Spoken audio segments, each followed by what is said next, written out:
സമഗ്ര വികസനം ലക്ഷ്യമിട്ട് ഓഗസ്റ്റ് 1 മുതൽ 100 ദിന കർമ്മ പരിപാടി നടപ്പാക്കുമെന്ന് MLA ഷിബു തെക്കുംപുറം വാർത്താ സമ്മേളനത്തിൽ അറിയിച്ചു. 30 വികസന പദ്ധതികൾ ഉൾക്കൊള്ളുന്ന കർമ്മ പരിപാടിയുടെ വിശദാംശങ്ങൾ കോതമംഗലത്ത് നടത്തിയ വാർത്താ സമ്മേളനത്തിൽ MLA ഷിബു തെക്കുംപുറം അവതരിപ്പിച്ചു. ജനകീയ പ്രശ്നങ്ങൾക്ക് പരിഹാരം കാണുന്നതിനും വികസന പദ്ധതികൾക്ക് രൂപം നൽകുന്നതിനുമായി മണ്ഡലത്തിലെ എല്ലാ പഞ്ചായത്തുകളിലും ഓരോ ദിവസം വീതം ജനസമ്പർക്ക പരിപാടികൾ സംഘടിപ്പിക്കും. തെരഞ്ഞെടുപ്പ് പ്രകടന പത്രികയിലും സംസ്ഥാന ബജറ്റിലും ഉൾപ്പെട്ട പ്രധാന പദ്ധതികളാണ് 100 ദിന കർമ്മ പരിപാടിയിൽ ഉൾപ്പെടുത്തിയിരിക്കുന്നത്.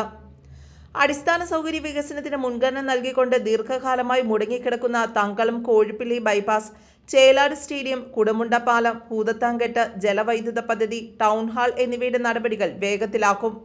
വന്യജീവി ആക്രമണം തടയുന്നതിനുള്ള സമഗ്ര പാക്കേജ് തയ്യാറാക്കുകയും പുതിയ ആശയങ്ങൾ കണ്ടെത്തുന്നതിനായി ഹാക്കത്തോൺ സംഘടിപ്പിക്കുകയും ചെയ്യും. എല്ലാവർക്കും സുരക്ഷിത ഭവനം എന്ന ലക്ഷ്യത്തോടെ MLAയുടെ ഭവന നിർമ്മാണ പദ്ധതിക്കും തുടക്കം കുറിക്കും. ഞാൻ ആദ്യം സൂചിപ്പിച്ചത് ജനസമ്പർക്ക പരിപാടിയാണ്. എല്ലാ പഞ്ചായത്തിലും, അത് 8 പഞ്ചായത്തിലും മുനിസിപ്പാലിറ്റിയിലുമായി നമ്മൾ നടപ്പിലാക്കും. രണ്ടാമത്തത് തങ്കളം കോഴിപ്പള്ളി ബൈപ്പാസിൻ്റെ പൂർത്തീകരണമാണ്. അത് ഇപ്പോൾ കേസും മറ്റു കാര്യങ്ങളുമൊക്കെയായി മുടങ്ങിക്കിടക്കുകയും അടിയന്തരമായി സർക്കാരിൻ്റെ ശ്രദ്ധയിൽ ഈ കാര്യങ്ങൾ പെടുത്തിയിട്ടുണ്ട്. കേസ് തീർക്കുവാനുള്ള എല്ലാ ശ്രമവും മുന്നോട്ട് പോകുന്നു. ഏതാണ്ട് 1/2 കിലോമീറ്ററോളം ടാറിംഗ് പണി പൂർത്തിയാക്കാനുണ്ട്. അതിൻ്റെ സൈഡിലെ പണികൾ പൂർത്തിയാക്കാനുണ്ട്.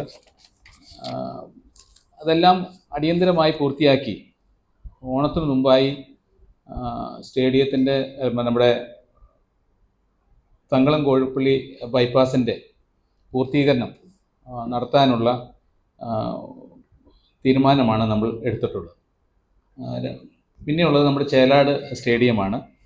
ചേലാട് സ്റ്റേഡിയത്തിന് ബഡ്ജറ്റിൽ നമുക്ക് അംഗീകാരം ലഭിച്ചിട്ടുണ്ട്. ചേലാട് സ്റ്റേഡിയത്തിൻ്റെ ഇപ്പോഴത്തെ അവസ്ഥ എന്ന് പറയുന്നത് കിറ്റ്കോ അത് ഏറ്റെടുത്ത് അത് ടെൻഡർ ചെയ്തു. പക്ഷേ എടുത്തയാൾ അത് മുന്നോട്ട് പോയില്ല. വീണ്ടും കിഫി പദ്ധതിയുടെ ഭാഗമായി മുന്നോട്ട് കൊണ്ടുപോകാനുള്ള ശ്രമം നടക്കുന്നുണ്ട്. ഏതായാലും PWD ഡിപ്പാർട്ട്മെൻറ്റിനെ കൊണ്ട് ആ വർക്ക് ചെയ്യിക്കാനുള്ള എല്ലാ ശ്രമവും നമ്മൾ തുടങ്ങി വച്ചിട്ടുണ്ട്. ഈ വർഷം തന്നെ നമ്മൾ അതിൻ്റെ നിർമ്മാണ പ്രവർത്തനങ്ങൾ ആരംഭിക്കും. 100 ദിവസം കൊണ്ട് DPR ഉൾപ്പെടെയുള്ള വ്യക്തമായ പ്ലാൻ ഉൾപ്പെടെ നിങ്ങളുടെ മുന്നിൽ അവതരിപ്പിക്കും.